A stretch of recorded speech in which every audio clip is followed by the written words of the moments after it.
Ora, viva! Caríssimo Diogo Simão, hoje não te chamo engenheiro nem doutor, chamo-te só caríssimo muito bem, Diogo faz, e Simão. acho muito bem. Acho muito bem. Bem-vindo à edição 21 do Capital Aberto. Já vamos lá na 21, na 21ª edição? Sim, parece-me que é para aí a terceira, mas na verdade já são 21 emissões da nossa tertúlia.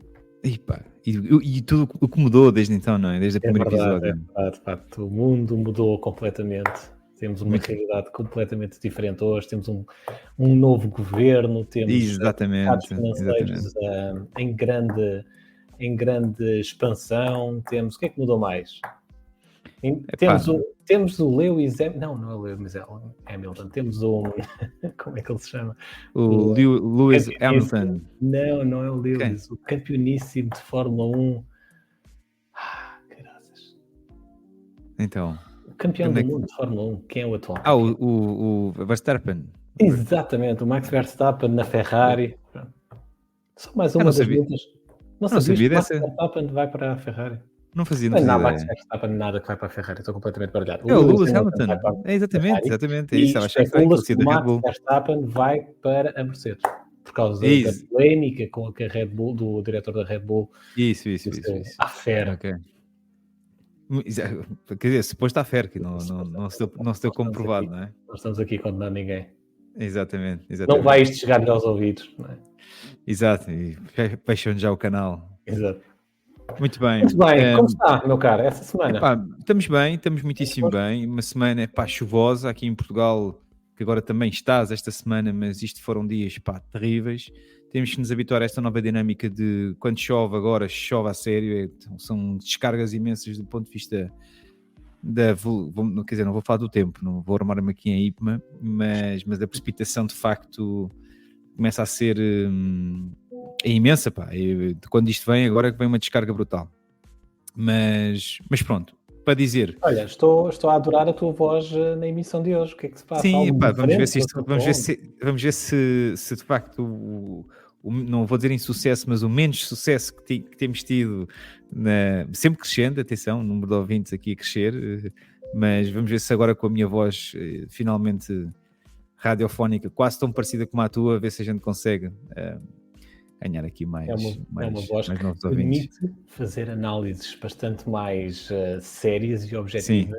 Sim. Sobre o panorama político internacional. Parece que estás na Rádio Observador. Exatamente, é isso mesmo. Vamos chamar a dizer aqui no nosso Rádio Capital Aberto sobre o panorama político. Na última semana, fazer aqui um pequeno enquadramento. Na última semana, de facto, falámos pouco ou nada sobre a política nacional e falámos muito sobre mercados financeiros, porque havia muito a acontecer nos mercados financeiros e pouco a acontecer na política nacional. Depois das eleições, que também foram dissecadas aqui por nós e nos variadíssimos meios de comunicação social, passámos ali por um período de silêncio, um período quase reflexivo, não é? Em que todas as partes envolvidas se recolheram ao silêncio, sobretudo quem tinha a responsabilidade de apresentar novidades, que era de facto quem venceu as eleições, a AD. E pronto, esperava-se que de facto houvesse finalmente algo de novo com a apresentação do governo, que está a acontecer praticamente neste momento, enquanto estamos a gravar esta emissão. Estão a ser apresentados os nomes, ou estão a ser propostos ao Presidente da República os nomes que vão integrar o novo governo, mas a animação já começou antes, não foi dele. Foi, pronto, basicamente aquilo que nós não tivemos a oportunidade de fazer aqui um debriefing, aliás, tivemos hipótese de fazer um debriefing depois das eleições, mas só agora é que tivemos aqui de facto uma noção do que é que de facto vamos viver nos próximos meses com aquilo que foi o resultado das eleições. Pronto. Acho que aqui houve aqui truques de magia nos bastidores, e truques de magia que depois se verificaram super, digamos... Estás a falar, deixa-me perceber, estás a falar do que aconteceu nos últimos dias na Assembleia da República ou estás a falar das eleições ainda? Não, portanto, o que eu quero dizer é que nós, das eleições, já estamos todos, acho que já tínhamos falado sobre isso e, portanto, acho que toda a gente já está ciente não tínhamos falado ainda não tivemos nenhuma conversa após o apuramento dos resultados dos ciclos imigratórios. Se calhar começamos por aí. Surpreendeu-te esse resultado na imigração? Olha, surpreendeu-me na perspectiva de que não estava à espera que o Chega saísse por cima, ok? No sentido de ele conseguir eleger ainda mais 2 deputados. E sendo que a votação, pronto, o peso onde eles tiveram, curiosamente, se não me falha a memória, foi Suíça e Alemanha. Suíça acho que foram... Foi, portanto, os votos do Chega foram bem nisso. Portanto, isso representa qualquer coisa, não é? Porque o que é que eu digo qualquer coisa? Porque também, na verdade, eu não consigo ter uma ideia de que dos imigrantes que estão na Suíça, porque é que votariam Chega, não é? Se fosse França, eu percebia. Se fosse uma Alemanha, não muito, no sentido da... Não. Porquê essa diferença de interpretação entre França, Alemanha e Suíça? Não, porque imagina, uma França é um país, por exemplo, do ponto de vista daquilo que são as ideologias do Chega, como a Le Pen, defende que é a questão de parar com a imigração, portanto serem mais patriotas, digamos, viverem um pouco mais para o próprio país, depois a questão da corrupção, mas isso não entra aqui. Eu diria que dentro daquilo que me dá a ideia, quando um imigrante vota, como é o teu caso, não é? O que é que te faz, quais é que são as tuas prioridades na tua escolha do teu partido? Ou as tuas ideologias têm que ser, obviamente, por aquilo que acreditas, mas se estás imigrado por alguma razão não é? E eu diria que quem está em França, quem imigrou para a França, neste momento continua também a ter um problema grande, que é que eles são altamente bombardeados com gente de todo o mundo, não é? Portanto, são um país que acolhe bem e sempre foi bandeira. Nós portugueses emigrámos muito para a França nos anos 70, nos anos 80 e, portanto, não quero dizer que não foi bom, eu acho que a imigração é boa, mas desde que ela seja válida, desde que ela seja controlada, que não é o que está a acontecer em Portugal e acho que não está a acontecer também muito em França. E também presumo que esse também seja um dos grandes motivos porque é que a Marine Le Pen também tem tido um grande crescimento nos últimos anos. Mas sabes que eu acho que de facto tu tocaste num ponto importante, a questão da imigração, e eu acho que é muito por aí a percepção que eu tenho, como também alguém que vive na Suíça, é de que esse foi um dos temas que mais chegou à população portuguesa imigrante, a integração de imigrantes, porque é algo que de facto quem está fora sente e tem de facto uma opinião se calhar mais com mais substância, porque passou de facto por esse processo de ir para um país estrangeiro e ter de se integrar. E essa é uma das principais bandeiras do Chega, ou foi uma das principais bandeiras do Chega na campanha eleitoral. E na verdade, ao contrário daquilo que muita gente defendia em Portugal, de facto seria estranho que os portugueses, um país de imigração que foi para fora, de facto saiu do país, foi para fora e sentiu a importância de ser bem acolhido num país estrangeiro, seria estranho que fossem essas mesmas pessoas que depois defendessem um partido que exige controlos cada vez mais apertados na imigração. Quando eu acho que aquilo que aconteceu foi exatamente o oposto, ou seja, as pessoas que estão fora, os portugueses, eu sentia isso muito à minha volta, que eu via da imigração portuguesa na Suíça, que é, as pessoas que foram para a Suíça sabem que foram com regras, e regras bastante claras, bastante rígidas no sentido que tens que as cumprir. Claro. Não eram rígidas no sentido que fossem extraordinariamente difíceis de cumprir, mas rígidas no sentido que tens mesmo que as cumprir, porque se não cumprires, vais-te embora, tens que ir embora. Regras tão básicas como teres um contrato de trabalho, teres capacidade de subsistência, teres uma morada para poderes onde viver. Isso faz sentido, não faz? Isso faz todo o sentido. E, de facto, os portugueses que estão na Suíça, tal como os portugueses que estão na Alemanha, tal como os portugueses que estão na França, perceberam, isto faz sentido, isto que me foi exigido a mim, eu percebo que me seja exigido, portanto, para o bem-estar da comunidade. E está alguém lá em Portugal, para além de tudo o resto, da corrupção, que toda a gente, ainda mais para quem está fora, tem uma imagem terrível da política em Portugal dos últimos 20 anos. Aquela célebre frase que é repetida até a exaustão, são todos iguais e todos roubam, não é por acaso que se levantou tanta gente do sofá para ir votar que nunca tinha votado, ou que se calhar não votou nos últimos 15 ou 20 anos. Foi porque, de facto, havia aquela imagem que, para quê? São todos iguais. E essa franja reviu-se de uma pessoa que estava a dizer não são todos iguais, vamos limpar o país deste. Não estou com isto a dizer que concordo com o discurso, mas de facto muita gente se reviu neste discurso e os portugueses que estão fora revêem-se neste discurso. Sim. É importante haver regras. E acho que foi isso que deu essa votação expressiva ao Chega na imigração. E acho, e também vou fazer aqui um comentário no seguimento deste tema, que é, eu acredito que isto vai ter uma consequência grande, vai ter um peso grande naquilo que possam ser as eleições para as europeias,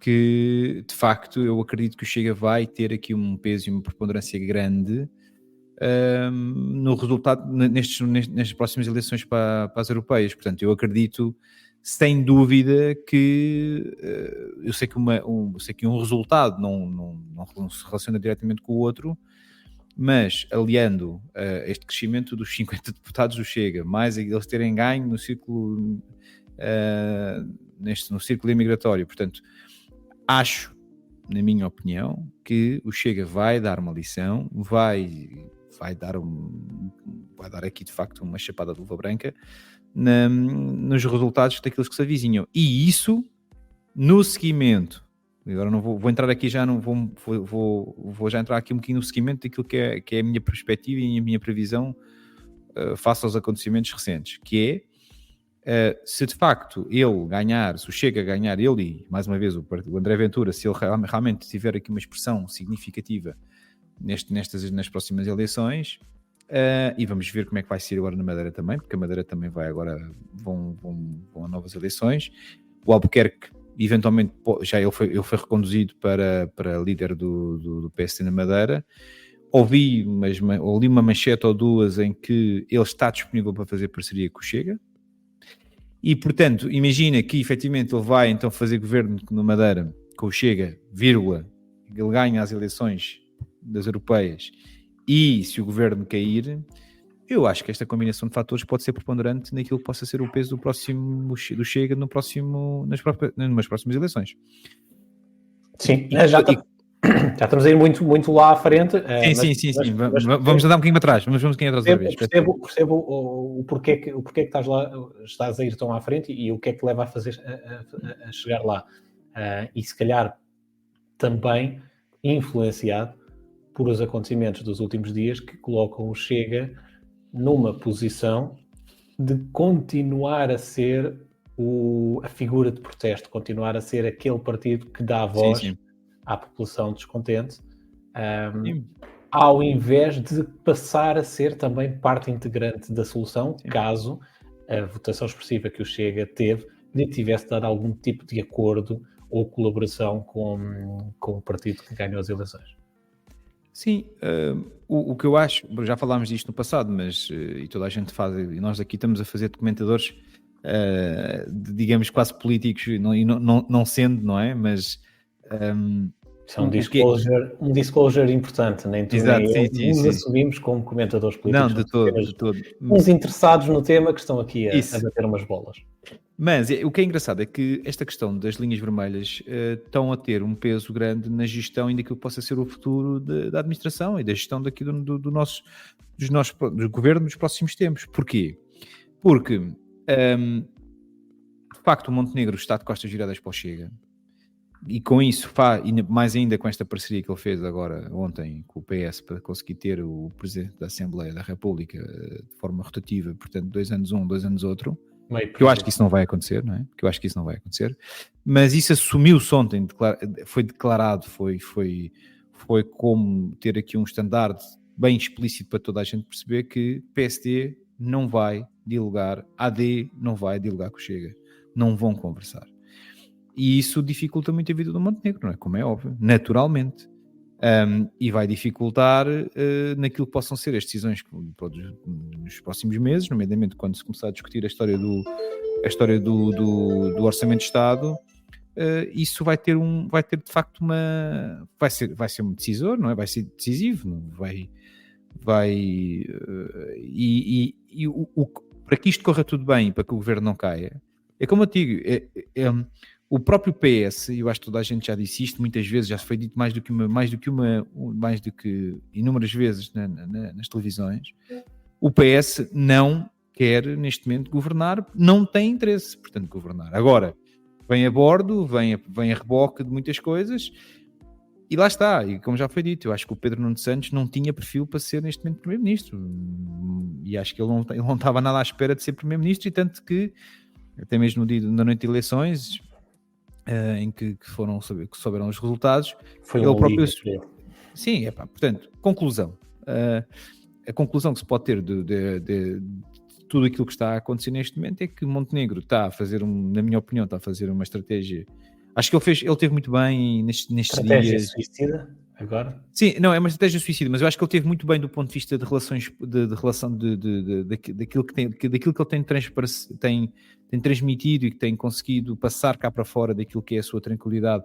E pelo menos ele não está a dizer asneiras. Não está a vir para a vida pública. Nem asneiras, nem não asneiras. Ele simplesmente não disse nada, remeteu-se ao silêncio. A única coisa que ele conseguiu, de facto positivo, e há que realçar isso, não é? Foi ter tirado, de facto, esta questão da negociação do novo governo, do círculo mediático, no sentido em que conseguiu manter um sigilo que foi bom do ponto de vista institucional sobre quem seriam os nomes do próximo governo. Mas, de resto, a primeira vez que é forçado a intervir, ou seja, a primeira vez que tem que aparecer, que tem que tomar decisões, a coisa não lhe correu nada bem. Sim, até mesmo nisso estás a falar, já aproveitando aqui, não sei se faço um parênteses se a gente continua também nessa rubrica, mas até nisso, repara, o problema que o Montenegro tem neste momento nas mãos é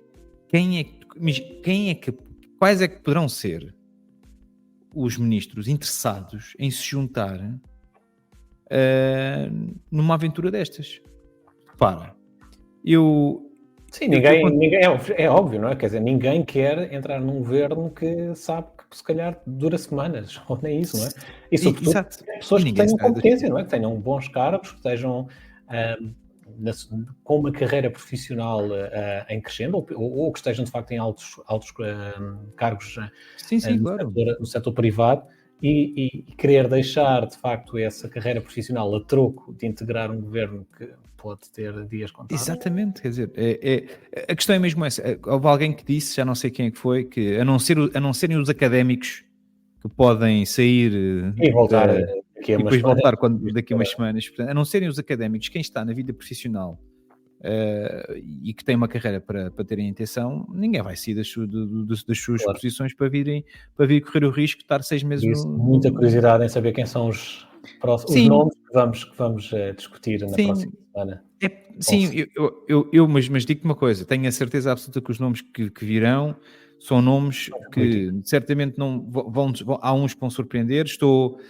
Aliás, houve um nome, não sei se tu ouviste também uma possibilidade do Ministro da Educação, não sei se sabes se...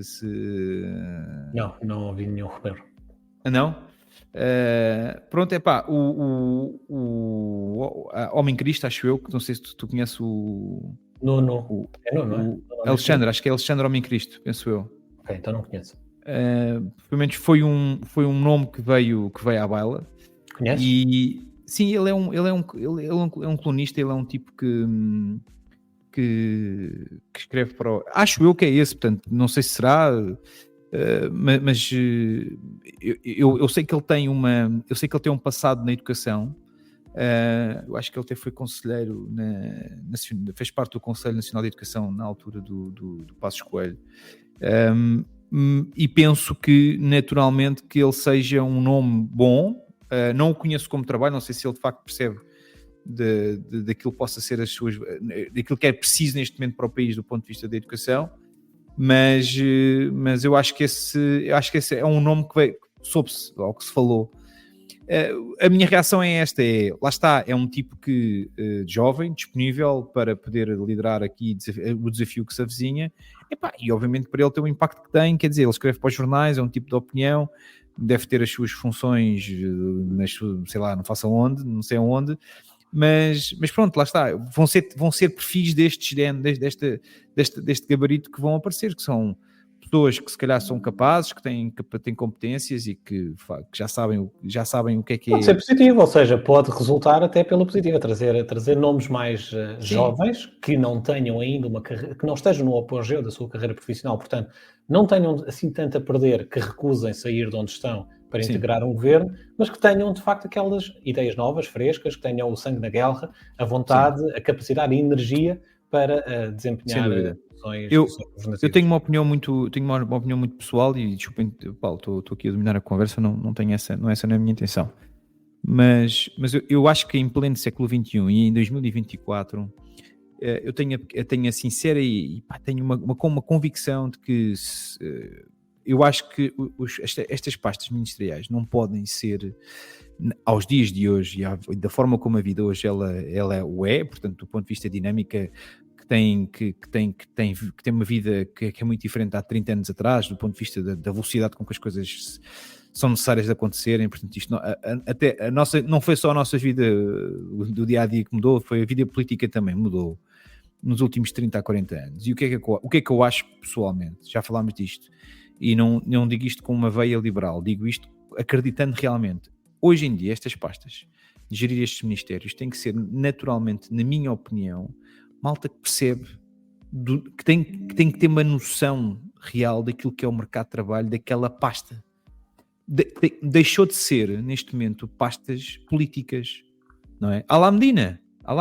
Portanto, o Medina, que para mim é um político que teve, é um político que não deveria ser sempre, quer dizer, eu concordo com o que estás a dizer, mas não é quase uma verdade inquestionável, não é algo que deveria ser, não é a prática, mas não é, o que tu estás a dizer é, neste momento deveria ser, mas não deveria ser desde sempre, ou seja, um ministro de alguma coisa ser alguém, de facto, que entendesse, ser um expert naquele assunto, e não alguém que fosse escolhido pela sua sagacidade política, vá.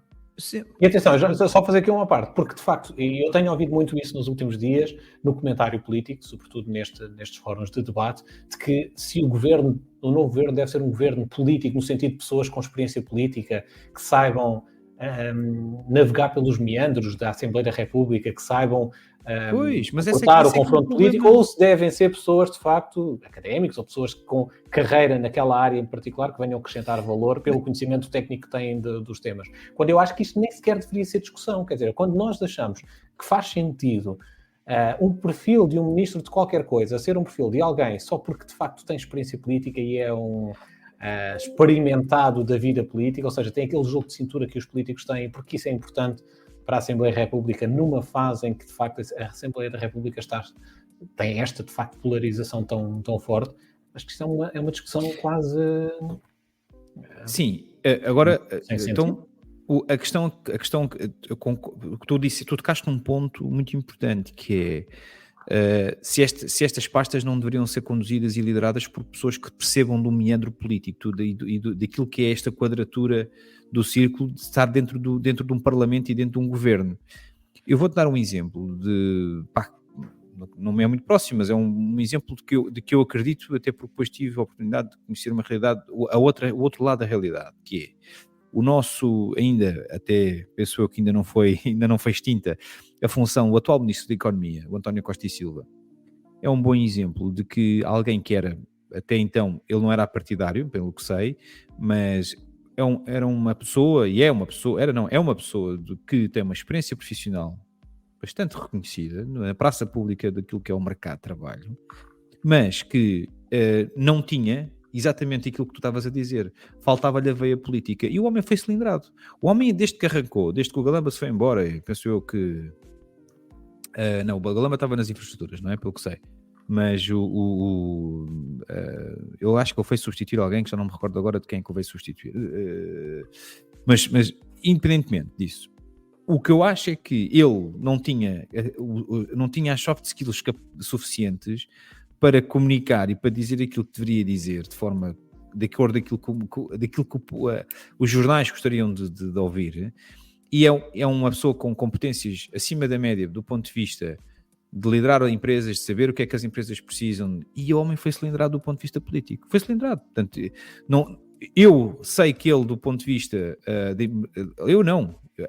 a experiência, o currículo dele. Eu percebo disso, mas atenção, isso não significa que tu só precisas ser bom tecnicamente para desempenhar uma determinada função. É a mesma coisa que dizemos que no seio de uma empresa, alguém que é muito experiente e que domina um tema de um determinado departamento de alto a baixo, será um bom diretor desse departamento. Não o será se não souber gerir recursos humanos. Ou seja, para determinados cargos, tu precisas ter esses tais soft skills. Não chega a ter o conhecimento técnico. E para ser ministro, a mesma coisa. Precisas ter, de facto, conhecimento técnico, mas também os soft skills de relacionamento interpessoal e de relacionamento com comunicação social. O que é diferente de achar que tu, para seres ministro, tens que ter, de facto, giga-joga política. É isso. Eu acho que são coisas diferentes. Não, mas é isso mesmo. Eu vou-te dizer, eu acho que em momento algum esteve em causa no percurso, estamos aqui a particularizar, não era o objetivo, mas acho que nunca esteve em causa as competências dele. Nunca esteve em causa. O que esteve em causa dele é o make-up que ele tinha de conseguir falar para as câmaras e conseguir dizer aquilo que as câmaras gostariam de ouvir em vez daquilo que ele achava que deveria dizer, como se estivesse a conduzir uma reunião de trabalho, se calhar numa empresa qualquer. Certo. Acho que não tinha a ver propriamente com a capacidade dele gerir as pessoas, não é? Tinha a ver com os seus departamentos ou os seus ministérios. O seu ministério, neste caso, e os seus gabinetes. Agora, eu acho que aquilo que tu dizes é muito verdade, que é, não basta ser-se bom. Não basta ser-se bom. Isto é como a mulher de César, não é? Portanto, não basta ser-se bom. Portanto, e portanto, com muita pena minha, acho que mesmo que viéssemos apanhar os melhores CEOs do mundo para conseguir liderar cada pasta na sua particularidade, na sua especialidade, e tenho a certeza que iria ser um fiasco do ponto de vista de comunicação social, não é? Do ponto de vista não necessariamente, depende das soft skills que eles tivessem. Alguns de facto poderiam não funcionar, mas outros acredito que... Imagina, era a mesma coisa que teres agora um Miguel Milhão a fazer um Ministério das Infraestruturas, ou o que é. Pá, quer dizer, o homem do ponto de vista da empresa, acho que já deu o que tinha, já demonstrou que tem competências, até porque ele não deve, neste momento ele não deve ter só a Prozis, deve ter de certeza tantas outras aventuras, mas ele, se fosse para o Ministério era um acidente, quer dizer, aquilo não tinha, era um acidente porque seguramente que iria ter a Assembleia da República, iria passar a ter animação, mais ainda, já tem alguma. Exato. Iria ter ainda mais animação. Mas são situações destas, percebes? São situações destas que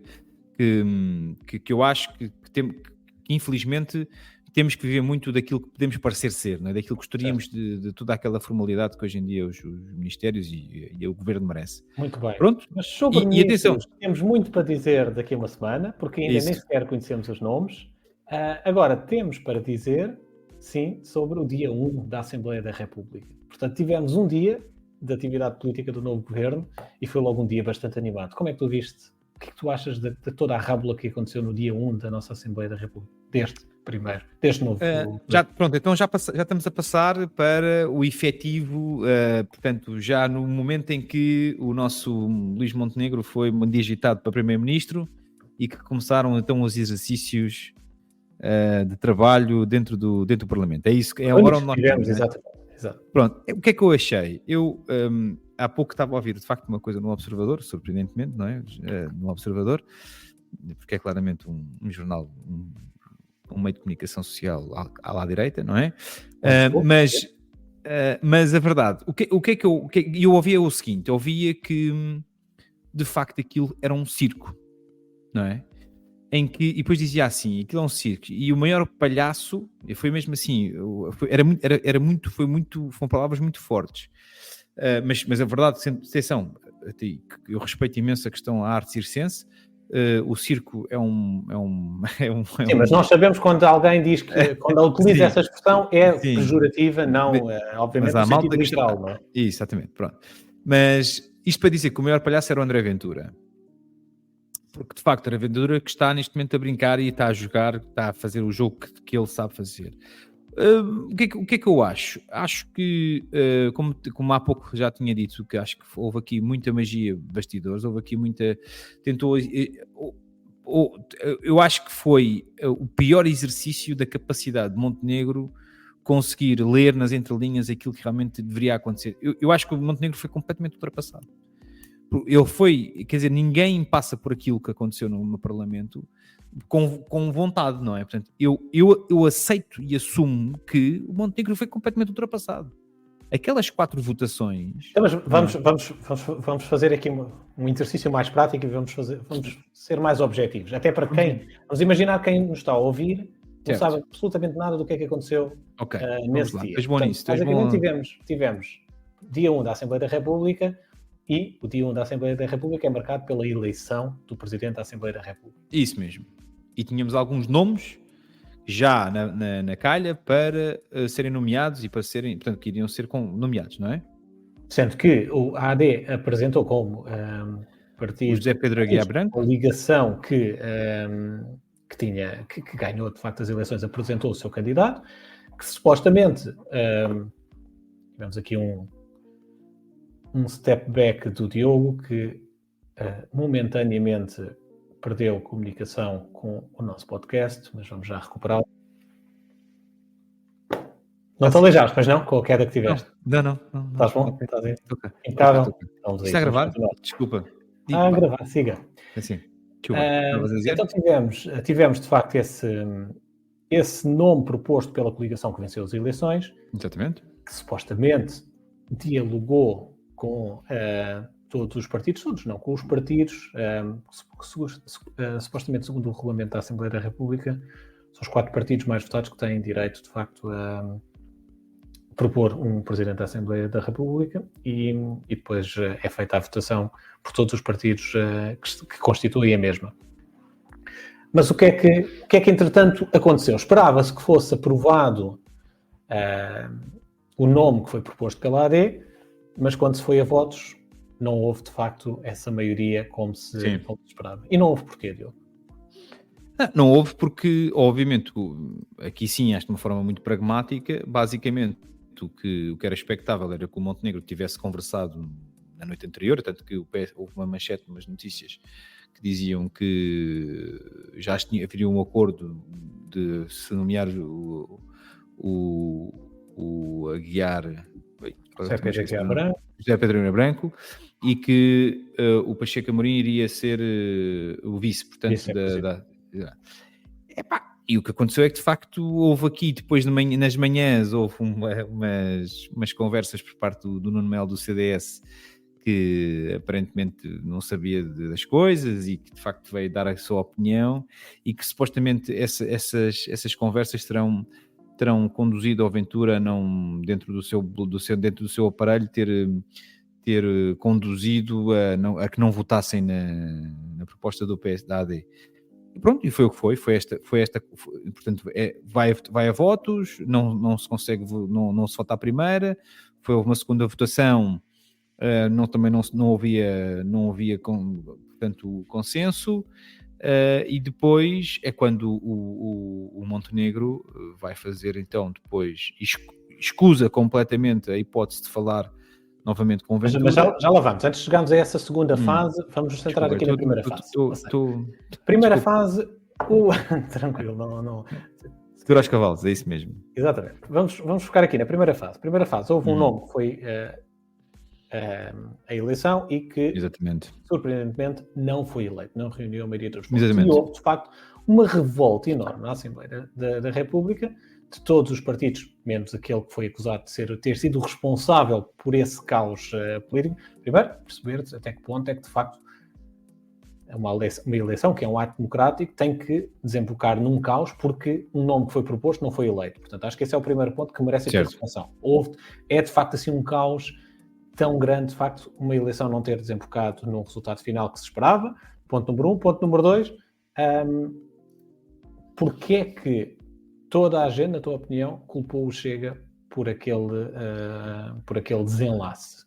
Porque repara, não era suposto que a ala à esquerda, PS, PAN, Livre e Bloco de Esquerda e CDU, que viessem de alguma maneira votar naquilo que era o nome do AD. Portanto, a lógica seria que a ala à direita, ainda para mais vendo este consórcio já com o Chega, que fosse a ala direita a conseguir votar e obtendo a maioria. Portanto, porque os 80 mais os 50 deputados os 80 e tal mais os 50 deputados do Chega faziam a maioria suficiente, que eram os 116, pelo que sei. Ou seja, portanto, das duas uma, ou tínhamos uma eleição que era mais um ato democrático em que havia algo para se votar e todas aquelas 230 pessoas se iriam manifestar e depois ou aprovavam ou não aprovavam, ou tínhamos um ato pré-acordado a priori, que era suposto ter um desenlace final e que não teve esse desenlace. Não teve. Agora, a questão é, foi de facto um ato livre ou foi um ato que resultou de um acordo que depois foi desfeito no momento, na hora H? Não percebi a tua pergunta, desculpa. Pergunto-te se foi de facto um ato livre em que um nome que foi proposto acabou por não ser aprovado, e isso é a democracia a funcionar, ou foi um ato pré-combinado entre determinadas forças que depois na hora H alguém rompeu o acordo e disse afinal... Não, foi o que eu disse, o Chega rompeu a corda no momento-chave, que era votar a favor do nome que tinha sido já pré-conversado, portanto, que é um nome que era consensual. Se rompeu a corda é porque havia um acordo. Não, era o acordo do Pacheco Amorim ir para vice. Havia esse acordo do Pacheco Amorim ir para vice. Havia Abarantes, eleito... Exatamente, portanto, havia esse pré-acordo. Exatamente, havia esse pré-acordo. Havia esse pré-acordo entre a AD e o Chega. Exatamente. E quando chegámos ao momento da votação, o Chega não cumpriu não cumpriu, alegadamente permitiu a eleição. Diz? Logo, não foi possível a eleição porque o Chega não cumpriu com aquilo que tinha acordado com a AD. Portanto, havia um acordo. Haveria um pré-acordo, sim, eventualmente. Exato. Ok, haveria um pré-acordo. Mas, segundo a AD, não existia acordo nenhum. Sim, segundo a AD. A própria AD, ou seja, o partido que ganha as eleições e o partido mais votado, por várias figuras da própria AD, disse não houve, não tínhamos qualquer acordo com o Chega. Isso mesmo. Sim. Portanto, há aqui qualquer coisa que não bate certo. Portanto, das duas, ou há um acordo e a AD diz, nós tínhamos um acordo com estes gajos e estes gajos não cumpriram o seu acordo, ou então dizem, não havia acordo nenhum, nós apresentámos o nosso nome e a maioria da Assembleia da República não aprovou o nome. Exatamente. Estás comigo aqui? Estou aqui. Mas ou seja, mas aquilo que se passou não foi isso, não é? Aquilo que se passou, de facto, foi aí sim, estou de acordo, foi um circo em que toda a gente estava para todo lado, sem se perceber muito bem, afinal, o que é que se passou ali. Porque se ficámos sem saber, eu continuo sem saber se havia acordo ou não havia acordo, porque, de facto, a forma como toda a gente estava a reclamar, incluindo a Iniciativa Liberal, por quem eu tenho uma grande afinidade, já o disse várias vezes aqui, mas a própria Iniciativa Liberal foi um dos mais fortes críticos da posição do Chega. A AD, toda a gente, de facto, criou um alvoroço enorme pelo facto de não se ter aprovado uma coisa que supostamente era para ser aprovada. Mas se supostamente era para ser aprovada, é porque uma maioria tinha chegado a acordo para aprovar aquele nome. Sim. Mas, ao mesmo tempo, uma parte dessa maioria disse taxativamente por várias fontes que nunca fez de acordo nenhum. Sim. É estranho. Sim, é estranho. Mas concordas comigo que há qualquer coisa que não bate certo aqui, não é? Sim, claramente que não houve entendimento, não é? E portanto, depois houve realmente um acordo e o Montenegro teve que chegar a um acordo para que houvesse uma votação favorável, não é? E portanto significa que o jogo, eu penso que o que aconteceu foi, antes houve um pré-acordo com o Chega e com a AD que foi feito em bastidores sem que ninguém soubesse, e depois o que aconteceu foi que a AD teve que fazer um acordo explícito e visível aos olhos de toda a gente para que houvesse a votação. A AD faz um acordo com o Chega, mas não o quer admitir publicamente porque não fazia acordos com o Chega. E o Chega não gostou que a AD tivesse feito um acordo com eles e terem dito depois publicamente, não fizemos acordo nenhum com estes gajos. Afirmativo. E então não cumpriu o acordo. É corretíssimo. Muito bem. Olha, concordo, é a minha interpretação também. Acho que a única coisa, e não alinho em nada, pelo contrário, acho deplorável, quer a postura da Iniciativa Liberal, quer a postura da AD, naquilo que foram as críticas ao Chega, exceto numa coisa. O Chega, se tinha feito um acordo com a AD e se depois decidiu não cumprir esse acordo, tinha que ter avisado previamente. É do mais bom tom e de bom senso. Se tu tens um acordo com alguém e depois, por algum motivo, mudas de ideias e não queres cumprir o acordo, não esperas pela votação para criar o efeito de surpresa. Acho que isso foi de facto sujo por parte do Chega e do André Ventura. Tinha que o ter feito. Concordo a 200% pelas razões, se forem estas que estamos aqui a especular, pelo que não o fez. Eu teria feito exatamente a mesma coisa. Pá, eu não admito que alguém me diga que faz um acordo comigo e depois vai dizer publicamente, não, eu não fiz acordo nenhum com aquele gajo. Certo, mas isto... Eu não aceito isso. Portanto, eu no lugar deles tinha feito exatamente a mesma coisa. Agora, era dito antecipadamente, pedir a votação, olha, não vale a pena se queremos a votação porque eu não vou votar. E aí nem sequer se chegava àquele ridículo de ir a uma votação para aprovar uma coisa que não ia ser aprovada, porque alguém que tinha o dever de aprovar, ou que tinha se comprometido a aprovar, entretanto mudou de ideias. Legitimamente, do meu ponto de vista, mas tinha que o ter tido previamente. Mas diz-me uma pergunta que eu gostaria de fazer. Achas que não faria sentido seguir-se as boas práticas desde que existe real democracia em Portugal? Tu achas que não é uma boa prática de que Porque repara, vamos analisar agora de um ponto de vista histórico. Quem não deveria ser o partido que venceu as eleições, neste caso a AD, que deveria ter a preferência de poder decidir, e que neste caso em convênio com o restante Parlamento, quem é que deveria ser o Presidente da Assembleia? Ou achas que... Mas tem que ser votado em maioria, não é? Não, certo, mas a questão é, porque é que nós estamos a discutir isto? Vamos pensar no porque é que estamos hoje a discutir isto, não é? Porque a regra dizia dos últimos 50 anos, 50 não, porque isto já vem do último, nas anteriores eleições já tinha acontecido isto, mas a questão é, se a boa prática é que o partido que vence é que deve eleger e que todos os partidos têm este conhecimento desta boa prática do Parlamento, porquê é que não se cumpriu com isso? Se a boa prática é essa, porquê é que andamos a medir braço de ferro neste momento para ver quem é que manda mais no Parlamento?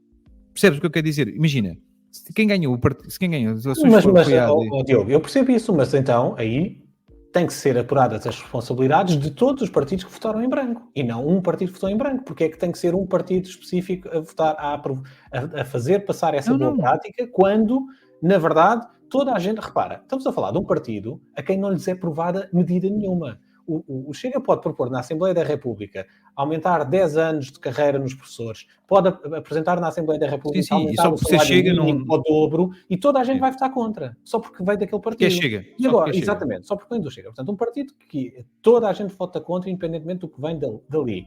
Agora é que é o responsável por não ser aprovado o Presidente da Assembleia da República.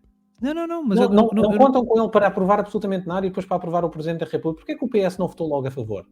E votou em branco. Porquê é que a iniciativa liberal eu não estou a focar no Chega, estou a focar em tudo. Exato, mas aí eu concordo contigo.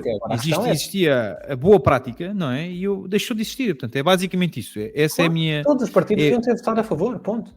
Ou seja, a não ser que, de facto, houvesse algo muito significativo para votarem aquele nome em particular e haver um partido por alguma razão muito objetiva dizer eu não quero esta pessoa como Presidente da Assembleia da República. Agora, havendo de facto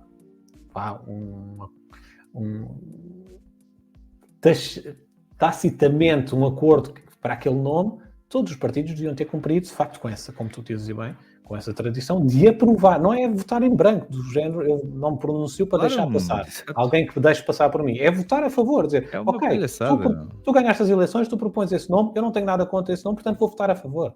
Claro. Aliás, se calhar assim era o ideal, não é? Em vez de se votar em branco, obrigar-se a votar a favor ou contra. Pronto, em suma, então acho que já fizemos aqui a cronologia dos incidentes, não é?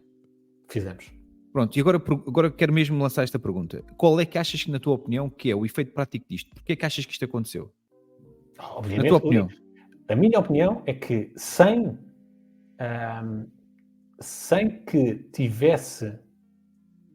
que o Chega tivesse pedido para que isso acontecesse, foi-lhe dado um bombom de bandeja. Sim, mas foi para dizer o quê? De parte do Chega?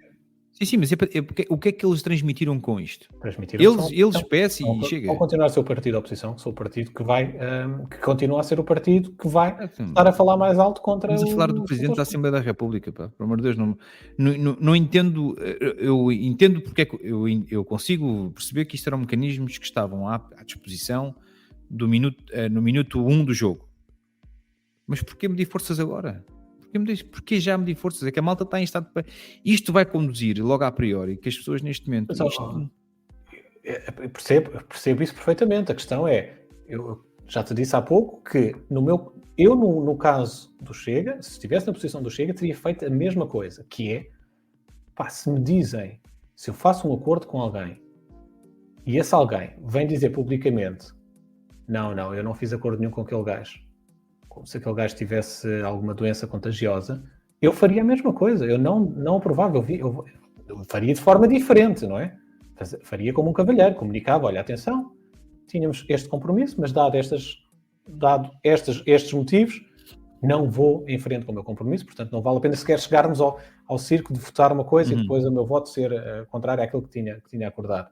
Agora, eu acho que não é uma questão de medição de forças, eu acho que este foi muito uma imagem que foi passada de estarmos a medir quem é que, quase aquela figura masculina, quem é que a tem maior.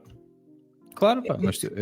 Foi isso que pareceu, mas eu nem acho que tenha sido tanto isso. Na minha opinião, não foi tanto uma questão de medir forças, foi realmente uma questão de, alguém, uma vez mais, estar a ser ostracizado e aproveitar, porque de facto lhe convém, porque repara, o Chega é ótimo.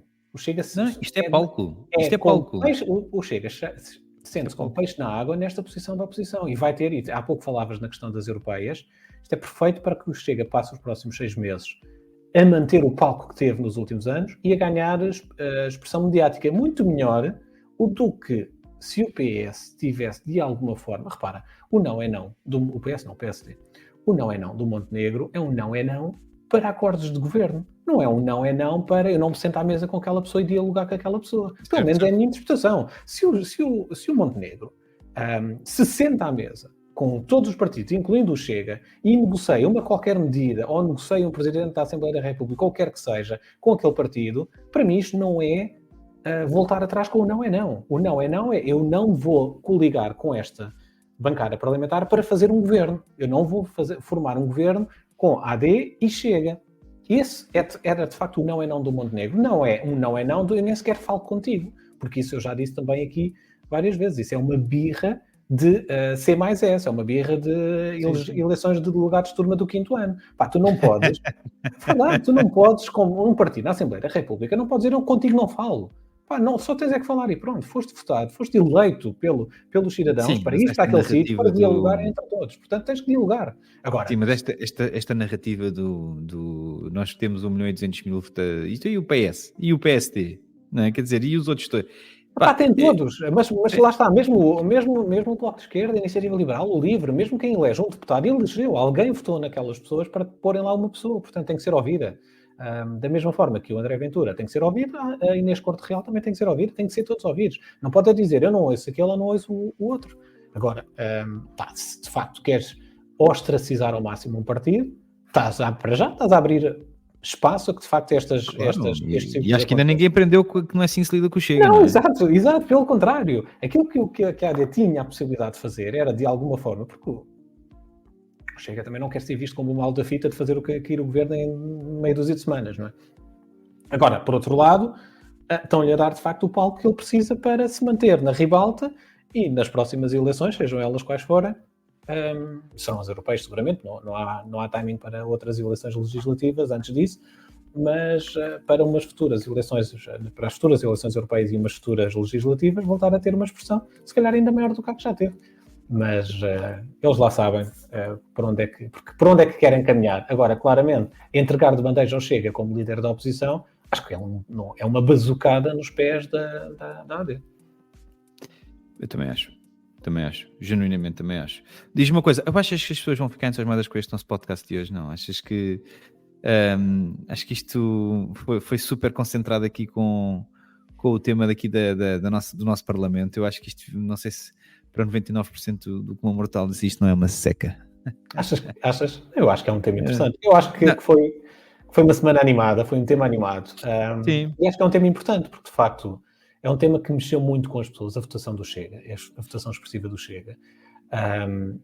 Acho que estamos numa fase de charneira entre aquilo que era a negação do Chega, ou seja, grande parte da população, sobretudo aquela que não se sente qualquer afinidade com o Chega, achava que isto era um fenómeno isolado, que não tinha por onde crescer.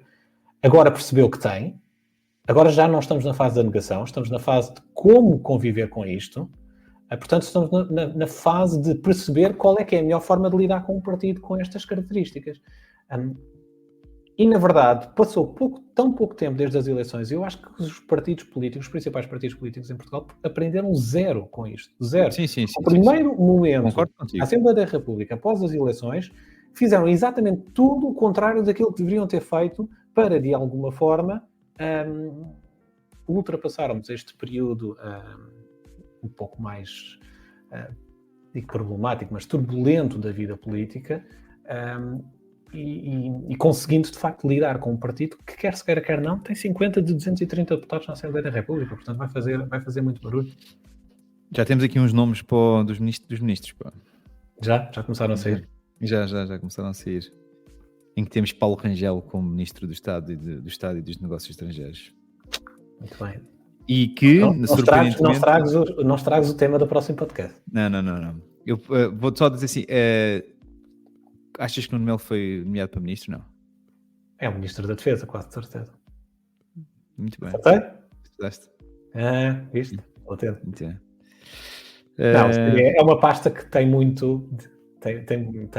diz muito ao CDS, não é? Sim. Defesa, portanto, seria uma escolha. Acho que seria uma escolha óbvia. Muito bem. Sim, senhora. Não temos o terceiro elemento da AD, não é ministro, para não? O terceiro elemento da AD não é ministro. Não. O que é feito desse homem? Não sei, voltou para... É como a Mariah Carey, que vem, emerge do fundo do oceano em meados de dezembro. Exato, com o All I Want for Christmas Is You. Em janeiro. E o... Como é que ele se chama? Michael Bublé? Não, estou a falar do nosso líder do PPM. Caraças, o... Número 3 da AD. Esse mesmo, pronto. É o que for. Toda a gente sabe de quem é que estamos a falar, de facto. Aquele rapaz que foi... Olha, esse sim foi ostracizado, foi remetido ao silêncio durante algumas semanas enquanto andávamos em campanha eleitoral. Devem-no ter fechado em alguma cave, algures aí em Lisboa, e só o deixaram sair de lá depois das eleições.